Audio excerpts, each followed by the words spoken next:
Okay, good morning and welcome everybody. We're still waiting for people to log on, but we're doing quite well with 8 participants at the moment. Just because we booked your time and we don't want to waste your time, I think we should start. I think once again, a really interesting topic on RPL. There are a couple of things that I want to, couple of answers, but let's unpack it and let's discuss it with Ivor. And then I have a few questions which hopefully you can all answer and assist the professional body in moving forward with RPL. So Ivor, welcome to you, and we hand over to you. Thank you very much, Sharon, and I hope you can all hear me. Sharon, there is a difference globally between RPL, which is recognition of prior learning, and what the Brits would call accreditation of prior learning, but it's basically exactly the same thing. And some people actually refer to it as a recognition of current competency. Yes. The notion of what RPL is, though, is that it is a mechanism to obtain the recognition for competency because you have practiced, you have evidenced, and you are clearly competent in terms of the evidence which is available, not because you have sat in a classroom for 1, 2, or 3 years, and not because you have been your competency has been developed as a school leaver, but instead your competency has been developed on the job. So it is critically important that everyone understands that SAQA, the South African Qualifications Authority, are saying that there will be there has to be different pathways or different mechanisms to getting to the same place. And the same place in terms of our discussion is the place of recognition of competency sufficiently to award professional designation. So within a professional body context, there is no concern that RPL is going to be used for the awarding of a qualification. That is not what recognition of prior learning is intended to do within the professional body context. It is exclusively for the use of getting a person to the stage of summative assessment, as that assessment has been defined by the professional body, for purposes of the awarding of a designation, not a qualification. It is true that the result will be that it is an alternative to obtaining a qualification as a prerequisite to being able to be considered for a professional designation. So it is an alternative route to the route of obtaining a qualification so that you can progress to be considered for a professional designation. And so, whereas with a qualification, the number of years of practice and experience doesn't factor in terms of recognition of prior learning and the application of recognition of prior learning insofar as how a professional body utilizes it, that is exclusively about the type of practice and the number of years of practice that an individual has had in the process leading towards applying for professional designation. So in terms of a definition of recognition of prior learning, it is the ability to recognize evidence, to quantify that evidence in terms of outcomes and competencies sufficiently to be able to draw parity with the graduation from a qualification that alternative candidates being considered for professional designation would enjoy. That is what recognition of prior learning is. The ability to convert experience into quantifiable and recognizable evidence which can be compared to the same evidence or even better evidence that would result from an assessment being conducted by a training provider over their traditional students. The important thing within the definition of recognition of prior learning is that ability to look at evidence and convert that evidence into measures of competency, which could be contained within a competency framework sitting alongside the traditional assessment mechanism which would apply within the training provider context.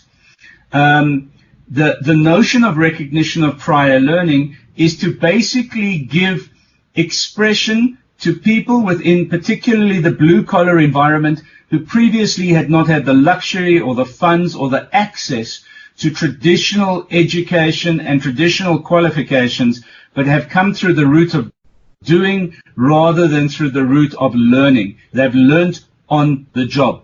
Very often, the recognition of prior learning process will reveal gaps, and those gaps traditionally will be the gaps of formative education, which informs the competency.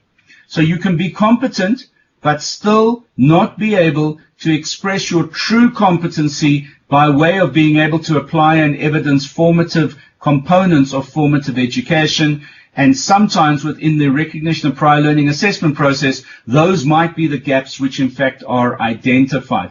A practical example might very well be that where universities do the majority of their RPLing are into their research-based master's and PhD qualifications, which don't require coursework, but instead require a good idea, an area of research which hasn't been done, which needs to be done, where a contribution to an industry needs to be made. And in the process of assessing the candidate who comes from a traditional work source rather than a qualification source, one determines that they haven't had sufficient exposure to statistics or to research formulation or research techniques. Then you would order that they attend those particular modules of training rather than an entire honors or undergraduate degree in training to plug those gaps before you would then admit them into a research master. So there's a traditional area of applying RPL. But when RPL was introduced into our legislation, which is in 2005, believe it or not, and when training providers were given until 2010, 2011 to have implemented recognition of prior learning, it was with a view to both individuals obtaining credit for the qualification, credit towards the qualification, as well as individuals obtaining access into higher level qualifications. As far as professional bodies are concerned, the purpose of using recognition of prior learning is simply for access, not for credit. One is not giving them credit towards a qualification, but simply access into being considered for a professional designation where additional criteria will apply which traditionally might not apply to traditional applicants for professional designation. Before I move off of designation or the definition of RPL, are there any questions?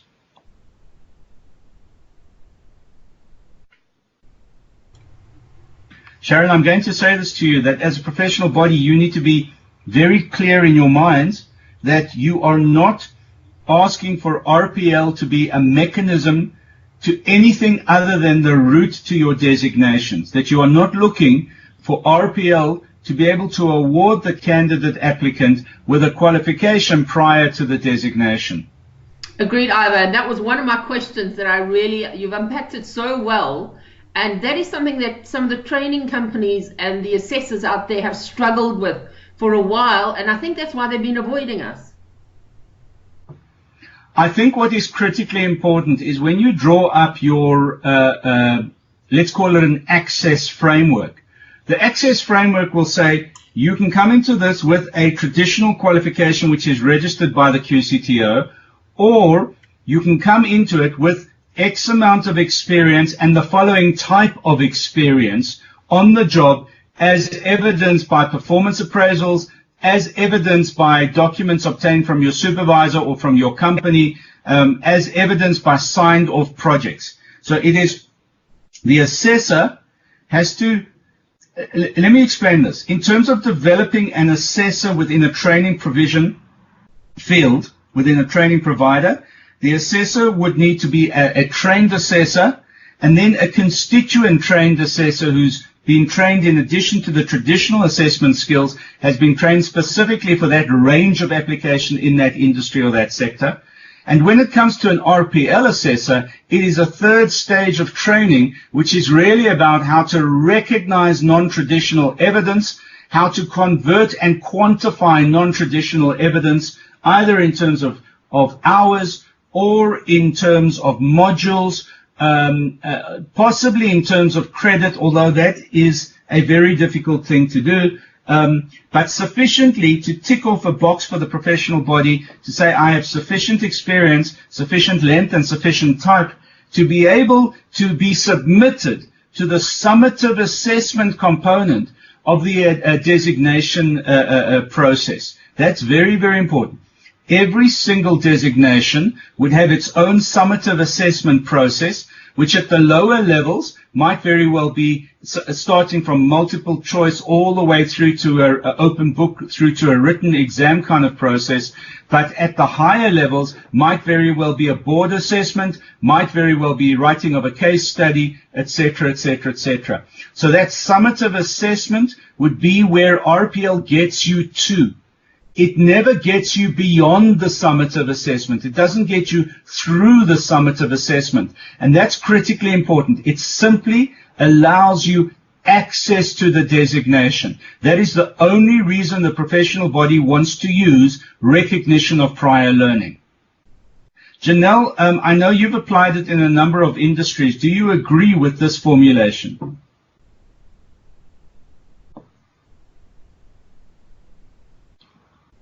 Janelle, are you there? Okay. Sharon, are you still there? Yes, Ivo. Hello? We're here. Don't worry. I think the mute is just taking a little longer to unmute on your side. Ah, okay. All right. Okay, so moving on. So we've defined RPL. We've said why and how it should be located within the professional body context. I want to talk a little bit more about RPL for access, because the professional body is saying this.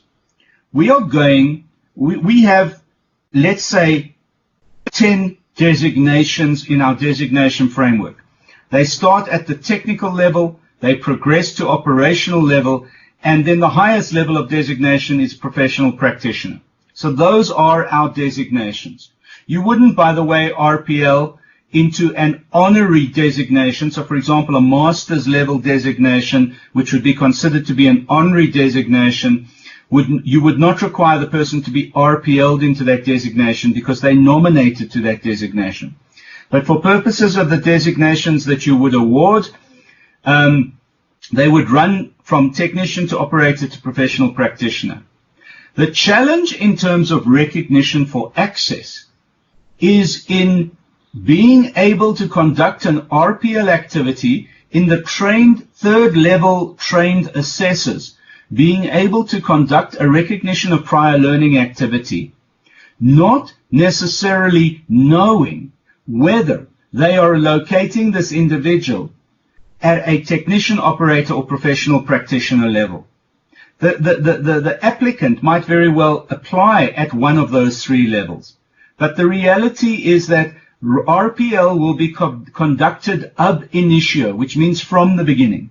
The individual will be examined for their experience, the length of experience, any qualifications they might have, which is even school leaving qualifications, where the skill that over time will be conducted as a science, but initially will be applied as an art by the assessors, where that skill is being able to locate the individual within one of those three bands of professional designation sufficiently to progress to summative assessment. The summative assessment will confirm that the person is competent enough to be able to be awarded the designation. But the assessment conducted by the RPL assessor has to be sufficient enough to peg the individual's at the correct summative assessment band and at the correct summative assessment designation. Because where there are multiple designations within one band, for example, there might be 3 or 4 different designations in the operator band or the professional practitioner band, not only is the assessor charged with having to locate the candidate within the right band, technical, operational, or professional, but then within the right designation category. If the designations are ordered and organized according to industries within a sector, it's a lot easier. But very often the designations will be functional and operationally distinct from one another rather than clearly ring-fenced within an industry or a sector. So it becomes more of a challenge to that RPL assessor. Sharon, I'm going to ask you this. Has the professional body made any moves to gather the assessors which are registered with it to take them through RPL assessment training, which would be required if a professional body is to apply an RPL process? Either we have done, we've reached out to all the training providers, and we've also had a look and came up with very few assessors that were actually registered with Services CETA. So we have done RPL because there are some.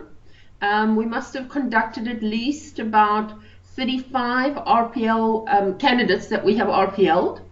And this is why we're calling for more, because we know it can be done and we want more.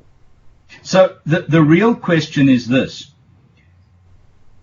Not so much how much RPL has been done by the professional body, but whether or not you've run training programs for the assessors to move them from ETDP training through to constituent training, which presumably would be done within the Services CETA, through to RPL training, which is the third level of training of assessors to be able to be an RPL assessor as opposed to a standard constituent assessor. So my question is, have your assessors or the collection of assessors linked to the training providers who are supplying the candidates to the professional body for designation, have those assessors gone through professional body RPL training?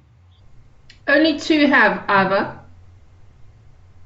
All right, so that's I would imagine that needs to be on the agenda in the first quarter of next year to organize a training session for assessors who are recognized via the training provider network, who will be recognized by the professional body as capable of doing RPL assessment to submit candidates for the summative assessment process for the designations.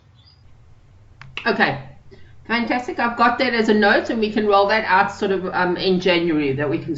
But what I want now is we need to know who is interested in doing it, which was one of my other questions that I had to do. So if there is anybody out there, let's leave that question for Charles to raise in the closing phase of today's discussion, because I want to just move through some of the areas where RPL gets applied, which might waken your members up to saying, oh, we never thought of having this group of people RPL. So if we could, let's leave the question of what the interest is in having RPL services from the professional body offered to the end of this discussion, if that's possible.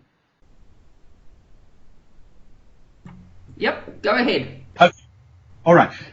Just in terms of RPL for access, let me say that you will eventually have to have a framework, a spreadsheet that says, if you followed the following RPL route to get to the summative assessment process for this designation, these are the areas of experience which need to be quantified so that they can be recognized as contributing towards your competency profile sufficient for you to get to that summative assessment process.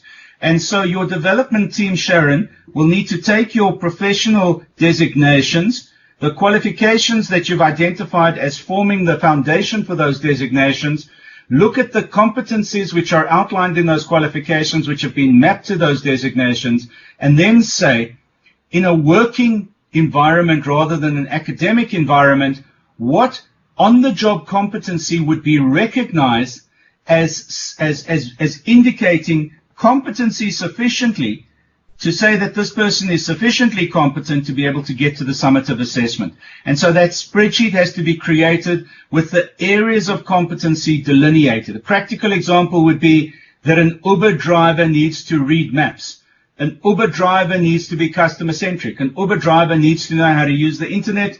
And importantly, an Uber driver needs to know how not to attack passengers in a car. Just as an example, those are competencies, either positive or negative, and they've got nothing to do with what the person's been trained to do if they're being RPL'd. They've got to do with seeing and evidence and quantifying that evidence, i.e. being able to track, for example, through Google, that this guy spends on average 5 hours a day on the internet or using his internet access, and what he uses is Google Maps. He uses Google Maps 70% of the time when he's on the internet. That is evidence of application and therefore competency, particularly if you have a corroborating set of evidence that says the customers say they've been dropped off at the right places. I'm being ridiculous, but I'm using it to show you that it's the kind of evidence that you need to quantify, which has nothing to do with what's in a textbook, but has to do with the fact that a fireman can put out a fire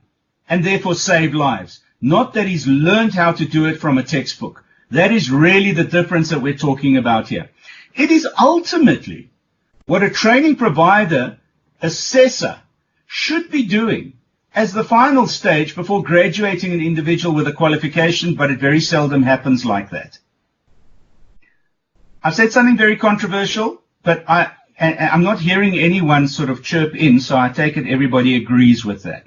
So that's very, very important in terms of RPL for access. You have to have a framework linked to every one of your designations, which directs and guides the activities of your RPL assessors and would be automatically considered as sufficient evidence for purposes of admission into the summative assessment process.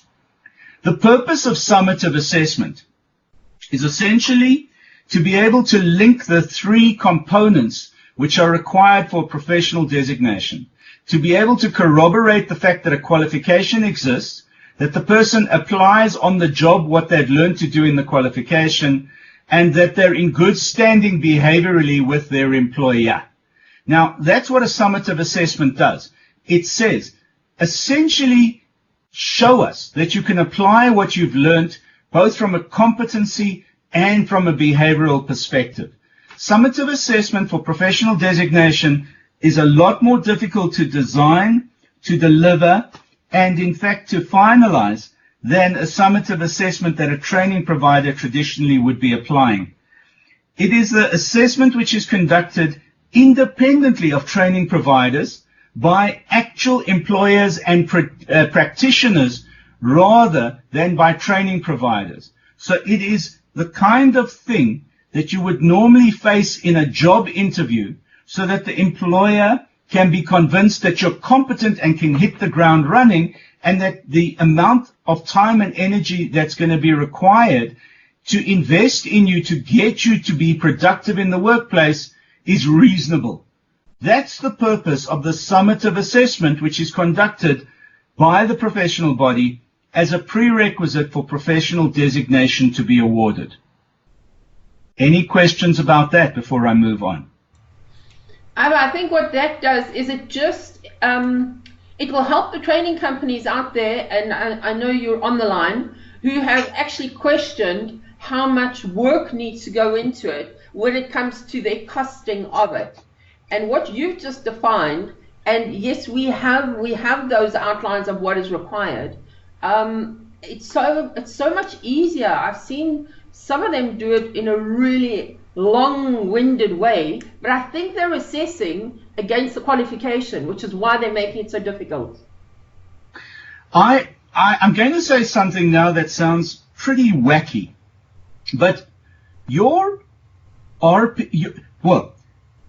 the greatest asset that a professional body has in terms of its summative assessment process are performance appraisal results from the employer about the employee. Because a performance appraisal, which is conducted at least once, if not twice a year, and in some instances more frequently, those performance appraisals simply assess application and productivity on the job. They don't assess what you've learned. They assess how you apply what you've learned. And if there are gaps, yes, then they might direct the person back towards continuous professional development or even whole qualification training. So the most beneficial tool in your summative assessment process are your performance appraisal results. And if there was a standard performance appraisal result and even a standard server for performance appraisals, obviously password protected for each company, it would be even better, because it would then allow you automatically to quantify information about the person in terms of what they're actually doing on the job. But that's not going to happen for a long time, if ever.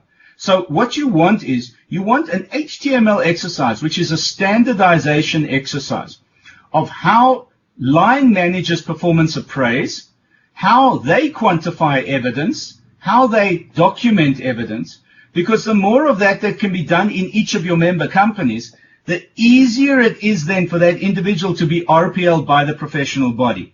So that's your first prize in an ideal environment. We don't operate in an ideal environment, but that's giving you an idea of the best tool that you could ever have as a professional body in terms of evidence of on-the-job application.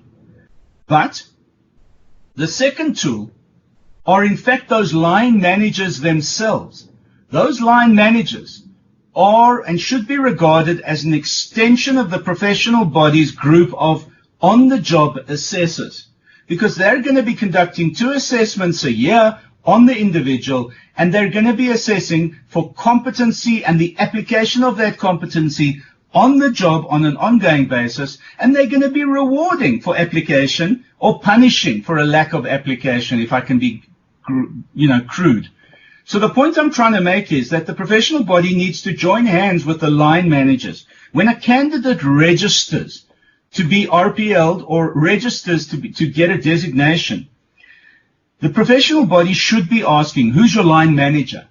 And then the professional body should be contacting the line manager and saying, Mary has applied to be designated at the following designation or for the following designation category. You're the line manager.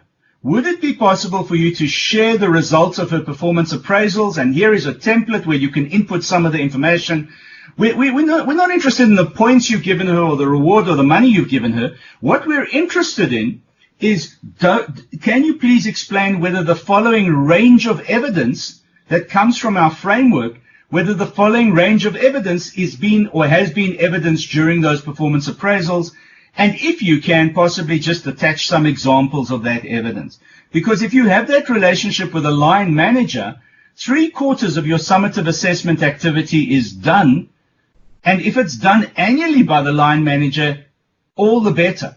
Because then the company has a discipline that a line manager doesn't just do performance appraisals, but in fact that the line manager's results of their performance appraisals of his staff have to be uploaded for moderation by the professional body if the candidate is to retain their professional designation, almost for 25% or 40% of the CPD points. That's ideally the kind of system that you would want to aspire to within an industry or a sector, because you then have the right people doing the summative assessment, and even the right people maybe doing some of your RPL work for you, rather than neutral academics who are not actually involved in understanding day-to-day application. So I blue-skied the kind of link you should have with the line manager or the line team leader, supervisor, first line manager of the individual applying for designation in an ideal world. Your job as a professional body is to try and find the middle ground, because you're not going to be able to do that initially. Sharon, just some of your comments before I move on. It's really being simplified for us to quite a degree, I've got to say. And at least we have those relationships with the line managers.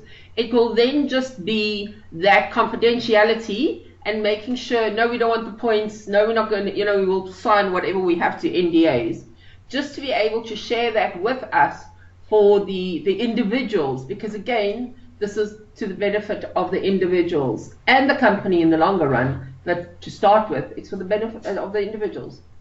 And the important thing is that then the line managers become part of who defines what competency is and what professional recognition means within an industry or a sector. It's not done by an arbitrary outside professional body or organization. It's done directly by the companies that are affected by professional recognition.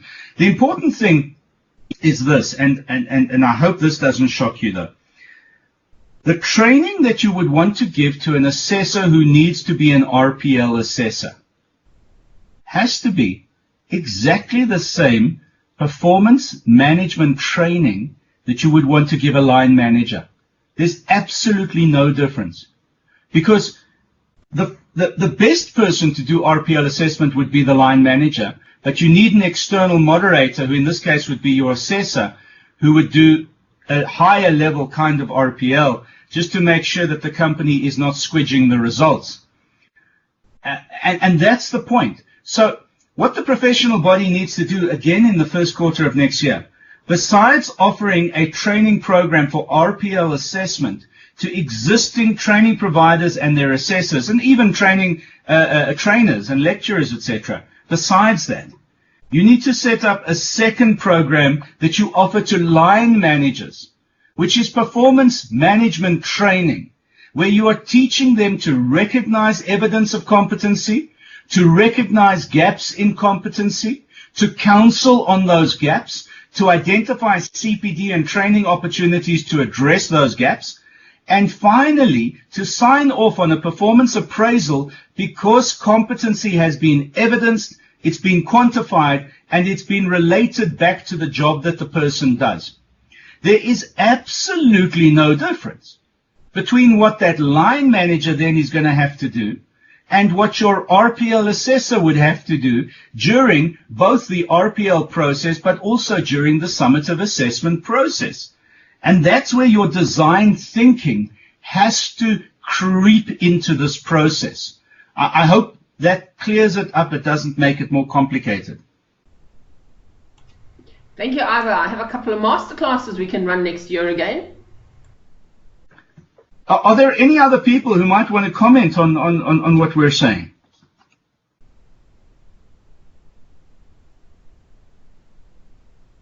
Sharon, are you sure that there are other people on the line and that you're not just connected to West Park Cemetery 23 times? Yeah, no, I think a couple of people from West Park have tickled the ivories there. Ivor, yes, there are definitely an additional, to us, 10 participants.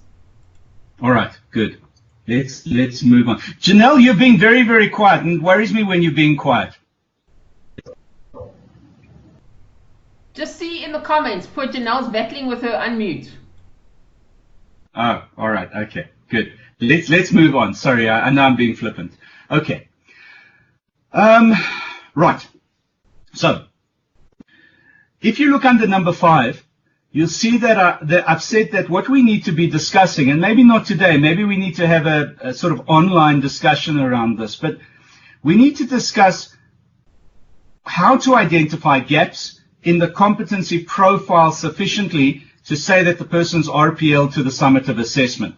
So our gap analysis has to be well defined and practiced by the assessors, but I suppose also by the training providers out there in how they respond to offering modules to address those gaps. The policy framework around RPL becomes very, very important because the policy framework around RPL is what's going to give the professional body the license to do what it needs to do in terms of everything from initially locating a person within a band to locating them within a designation to in fact saying that they are sufficiently ready to get to the summative assessment. So the policy around RPL is critically important. But the next point, number C, is very, very important. And that is this: who or for whom, to whom, is the RPL mechanism going to be available within your sector? 18.1 is a mechanism of simply talking about existing employees. 18.2 is talking about employees who aren't in the workplace, who are possibly unemployed, not necessarily unskilled. And so the question is whether the RPL framework, at least initially, if not ultimately, but the question is whether the RPL framework will apply to both your 18.1 current employee base and also to people who are wanting to come into the industry but aren't necessarily currently working, or maybe they've never worked in the industry before. And that is a policy decision you need to make as a professional body. I would say to you that it would be useful initially to restrict the application of RPL to your 18.1 employees. In other words, to those people who currently are employed amongst member companies within this confederation environment, the relationship between the employer association, between the professional body, the training provider network, etc., etc. In other words, a known corporate entity. And to restrict the application of recognition of prior learning to the people who work within those companies of those known corporate entities, where the corporate entity itself is accountable to the employer association. Because it is in how you apply RPL where a company can sometimes be particularly unethical, particularly if you've engaged with their line managers for purposes of finding evidence of competency sufficiently to get to the summative assessment process. Sharon, what are your thoughts in this regard? But that's exactly where we are. The first one is what we're doing. We are currently assessing people and putting them through designations that have experience in the industry. However, more and more, when I look at the absolute will to grow this industry, there are people that have got experience in a variety of face-to-face customer service, as we now know in the Tshwane municipality, where they are even going to now start designating their front of office and their face-to-face customer service people into a designation because they're looking at that as a career pathing. So it's music to my ears. There is another area, of course, as well, and that is where someone would come from overseas to work in the South African environment, the South African businesses, have possibly experience overseas, even a qualification overseas that's not recognized locally, where instead of them going to SACWA for credentialing, they could then come through your RPL mechanism and therefore proceed to your summative assessment mechanism. So that's a third area of application for you to consider. So your policy framework would need to spell that out. Okay. Yes, it does. It's just the foreigners that we see that are coming in now are mostly coming in because it's easy to get their critical skills visa because they have had the experience in the contact centers. So then you need to RPL them. Yes, yeah, they need to be. The difficulty is for that grouping is how you collect sufficient evidence to be able to RPL them. That's your challenge. At the moment, it's not much RPL is being done there. What we are relying on is SACWA's verification of their qualifications and where they are placing them on the NQF grid. All right, but that's not RPL. No, that's not. That's just to come in and then they don't get RPL. They do a designation which tests, or an assessment that tests their knowledge for the company that they're going to be working in, as in contact center agent, the brand ambassadors, going up through all the various designations. So Janelle has just posted a very interesting point. She says, hello, Iva, I hate you. I would suggest that 18.2 should also be included, even if it is done on a rollout basis at a later stage. Janelle, I want to go one stage further. And I want to say this, you are completely right. And, well, not and. The problem you're always going to have is this, that when you RPL in 18.2, you're coming very close to what it is that a training provider does or should be doing. And then it becomes a case of, does the professional body recognize, even accredit or endorse the training provider as an RPL center, either for their students or for applicants to them who are not their students, so that the professional body quality assures what it is the RPL center does, rather than necessarily offers those services themselves. Interesting kind of dynamic you would want to debate amongst yourselves. I think what comes in there, Iva, would be costs. And we've seen a variety of costs for very similar things. So again, I think it's great for the employers to be doing that. Janelle, you're 100% right. They've taken in these people, the likes of Harambee staff, and then it gets done a little later to make sure that they actually have gained the experience, even though they've just done the sort of incubator stuff. So, first of all, Lee, I see that your thing is flashing on and off. Do you want to say something? No, sorry, I'm just pressing the mute button. Oh, all right, okay. All right, so Sharon, just in that regard then, I think that almost a think tank kind of discussion involving people like Janelle, people who are training providers, but also sit between training providers, might be very, very useful in what the relationship should be with a training provider who is not RPLing for access only, but is also RPLing for credit. Because the professional body doesn't have the mechanism or even the need to RPL for credit. But if a training provider is successfully RPLing for credit as well as for access, it becomes a very sexy training or very sexy partner in this whole partnership realm, in the sector, because they can do far more sophisticated work then than the RPL assessor who'd be RPLing for access within a professional body could do. And the opportunity then to tap into their potential, their productivity, etc., very, very useful for an entire sector. So I'm suggesting that there's almost a separate discussion that needs to take place, facilitated by the professional body, around RPL for credit, which is specifically the purview of the training provider fraternity, but that the professional body could play a very useful role in facilitating as a discussion. And importantly, in picking up on the practitioners who can then straddle, and I'm sounding like Donald Trump, I shouldn't use terms like sexy and straddle, but who can then straddle between RPLing for credit and RPLing for access. It's just something to think about. As far as costs are concerned, very interesting. If you're RPLing for credit, then that RPL process should never cost more than 50% of the cost of the qualification, the total qualification. That's a yardstick. So if a qualification costs 10,000 Rand, your RPL mechanism, tool, and machinery for credit shouldn't be costing more than 5,000 Rand.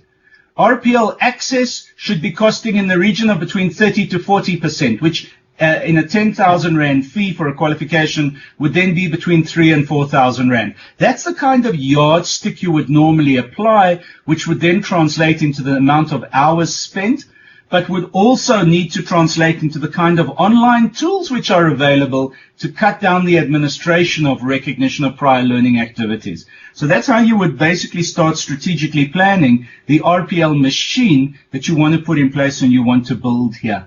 But I suppose one of the things I'm also saying is if you've got a training provider that has processed 5,000 students, it is prudent to partner with that training provider as an RPL center on behalf of the professional body, because it has access to 5,000 people who not a training provider, a company that has 5,000 employees, where at least 3,000 of those employees could be RPL'd and the other 2,000 might very well have qualifications. So that's how you would want to set up a partnership mechanism for the professional body so that you don't end up having to build a machine where it already exists. Just something to think about and an important consideration. All right, I'm going to move on now.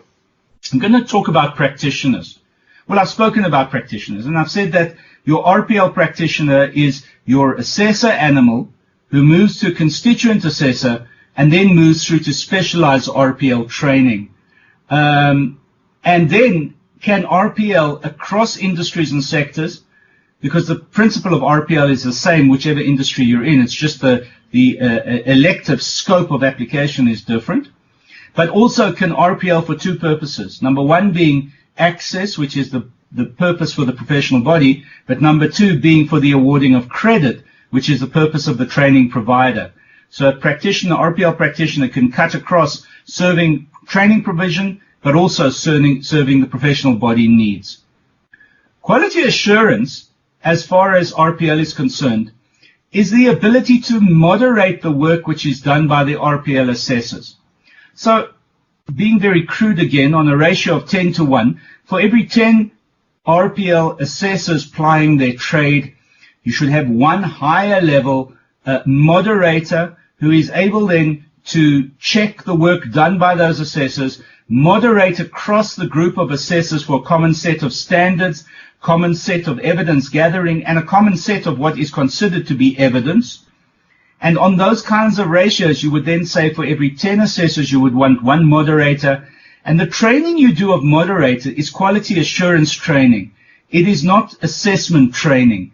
So it's a different kind of an animal doing a different job that you would want ultimately to be applying. Sharon, have you given thought to quality assurance of the RPL process within your professional body? Sharon has left. It's only me. But I'll ask her. All right. Good. Who's that? Shaw. Yes. Sorry, Shaw. Okay. No worries. Good. All right.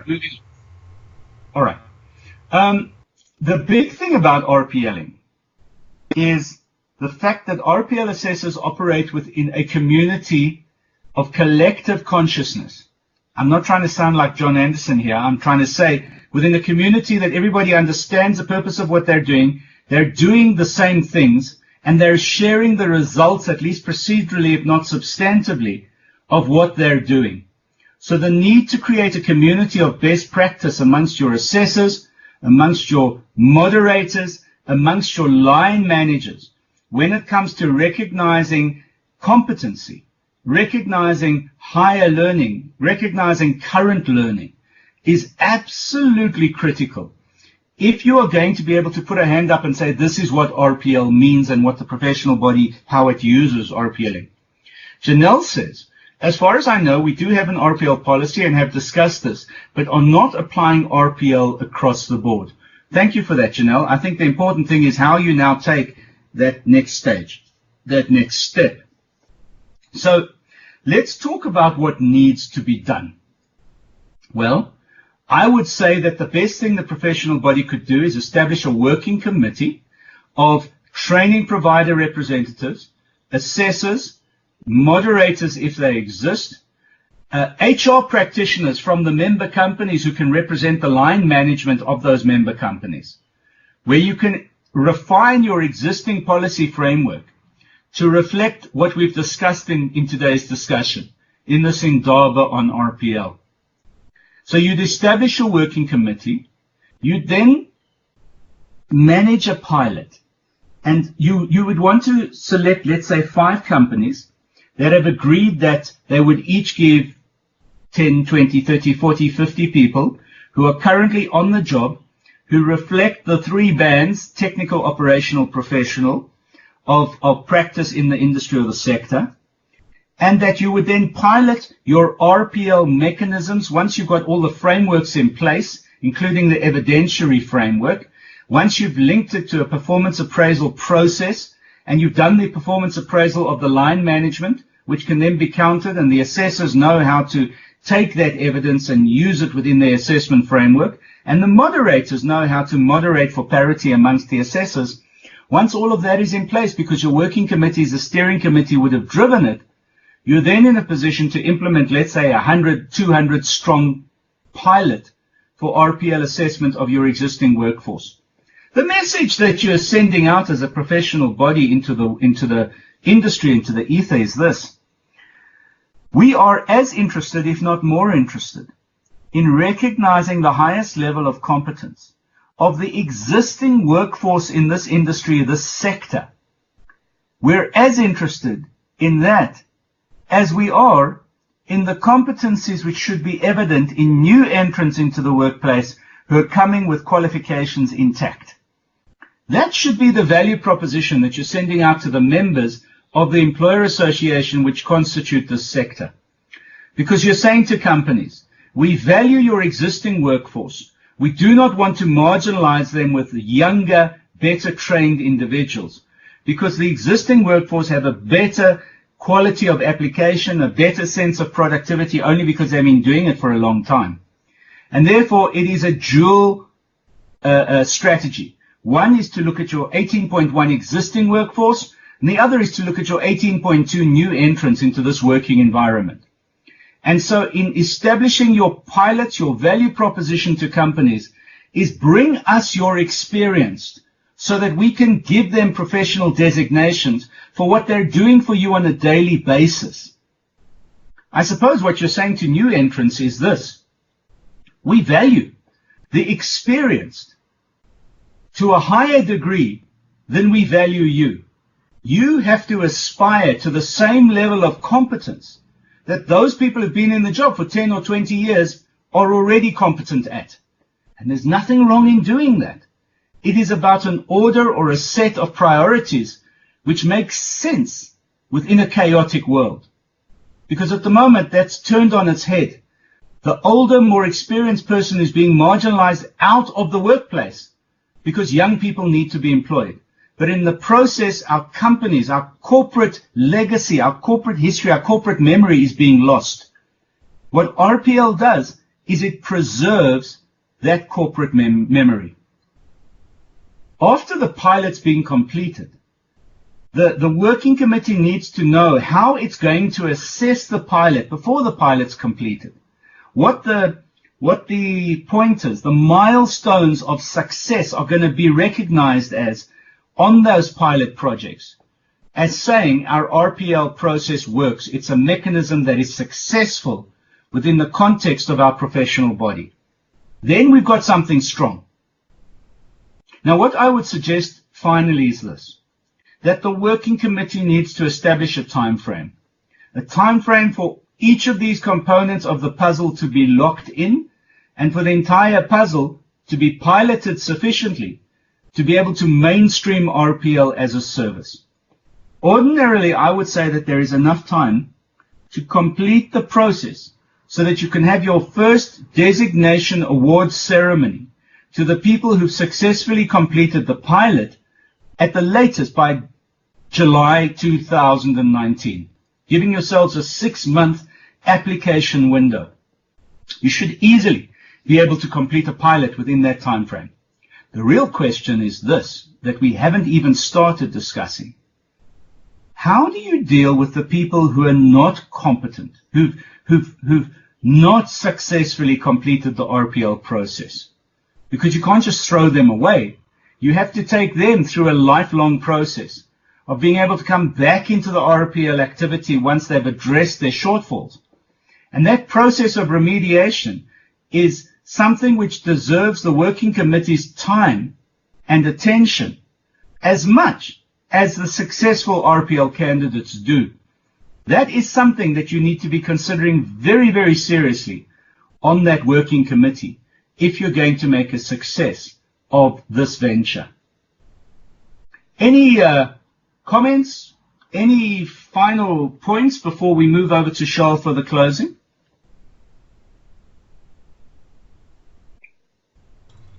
I see Janelle is typing something there, so let's just give her a second. Oh, someone's typing. Okay, good. Oh, that's Janelle. Janelle is typing. Janelle says, yes, agree on pilot. Need to have working committee that is strong and committed. I completely agree. The strength of the RPL is in your steering committee, and the fact that the steering committee stays with the professional body and the same people are involved in that professional body working committee for an extended period of time so that you have your historical memory. Because RPL is going to be changed year on year on year if you have different people who keep coming into the process. So Janelle, you're absolutely correct in what you're saying.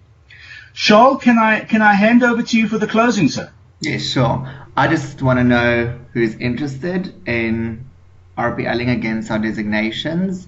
If any of you are interested, you should just get back to me or Ivor, and then we can have a chat about that. And then in conclusion, I think we all have a much better understanding of RPL and the benefits that it has to the employees in the contact center industry. Charles, can I say this? I think maybe what we should do is if you could send me the recording of today's discussion. Yes. I will try then write it up into a document which hopefully will be a sensible document. And then you can then send the document and the link to this recording out to the members of the Employer Association. So you can be saying to them, please indicate your interest in having your staff or a component of your staff considered for the RPL pilot. At least it then gives us a direct indicator of how to proceed. I'm going to play devil's advocate, Charlotte, and I'm going to say this. In having discussions with yourself and Sharon along the way, there seems to be a skepticism, and it might be a healthy skepticism, that very few companies are going to buy into the RPL process within your sector. Am I misreading it? No, we have tried a little bit last year, and we didn't have a really good. What can I say? Most of the people just never responded. We had 20 people that we started with, and none of them completed it. All right. So I would, with your permission, I would like to facilitate at least the first working committee that you put together. Yeah. And during that working committee activity, we're going to have to look at, if you want the strategic plan, what comes first, what comes second, what comes third, and importantly, how it is then sold amongst the membership of the employer association so that they understand the benefits. And there are huge benefits. By the way, what you spend on RPLing as a company, you're entitled to be setting off for triple BE purposes as skills development expenditure, because that RPLing process is an assessment process leading to a professional designation, which is covered in the last 3 components of the new appendix of what you can spend that skills development money on. So it's critically important that you understand you're not going to lose money, but hopefully you're going to, well, in the process, what's the value proposition to the company? It is, we will train your line managers to performance manage properly. We will quality assure and moderate your line managers because they will become appendages of the professional body. Lifelong, if you want, customer service agents of the professional body responsible for your staff. That's the first component of the value proposition. Second component of the value proposition is we do not need someone who's working for you to have to sit in a classroom for 3 years to obtain a qualification if you've given them the right kind of experience, and that experience is linked to one of our professional designations. We can shortcut it and we can professionally recognize the people who work for you without those people having to sit in a classroom for 3 years. That's the second value proposition. The third value proposition is we will have developed a cohort of trained and experienced professionals who are capable of recognizing evidence and quality assuring evidence of actual application on the job, so that they can then add value back into your businesses, so that you can use these assessors and moderators to do further work on your performance management system, and even to moderate your performance management processes in your companies based on what they've been trained to do and your line managers have been trained to do in terms of getting your staff to professional recognition. That's the ultimate value proposition. And if you plan it, you develop it, you implement it, and you sell it like that, it's very difficult for a company to say no to. Because what are they then saying no to? They're saying no to the notion that they don't want their staff professionally recognized. They don't want their line managers doing proper performance management and performance appraisals. So why would they say no to that if they really understood the benefit of participating within this framework that we're actually suggesting here? And that's what you want to focus on, Shal. Yes, no, I absolutely agree with you. Good. Ladies and gentlemen, thank you so much. And please interact and play with us as best you can. Thank you very much for your time and your attention. Great, thank you so much. And then I'll be Thanks a lot, Ivor. Bye, guys. Have a nice day. Bye-bye. Thank you. Goodbye.